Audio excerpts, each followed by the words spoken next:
আজ অনেক দিন পরে আবার আমরা একসাথে সবাই মিলে দি ভাইয়ের বাড়িতে। এই টাকা এদিকে হাই বলো। অনেক দিন পরে দি ভাই কি চিকেন চাউমিন নিয়ে এসছে।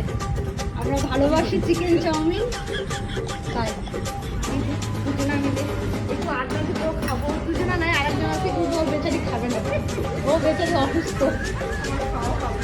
ওকে খেতে দিব না। যাই হোক, ওর জন্য একটু চা করা হচ্ছে, লাল চা, ওকে এটাই দেবো। এখানে আমরা লাল চা টোস্ট বিস্কুট, হ্যাঁ লাল চা টোস্ট বিস্কুট। অসুস্থ মানুষ সত্যি তাই।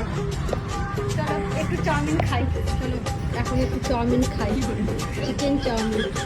ও দি ভাই তুমি রান্নাঘরে কি করছো? ও হ্যাঁ, রেখা চা খাবে, ও বেচারি খেতে পারবে না, ওর শরীর ভালো না।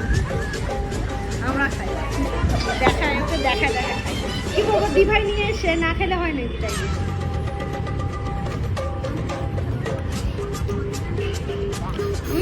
দি ভাই চাউমিনটা দারুণ হয়েছে, দারুণ হয়েছে চিকেন চাউমিনটা।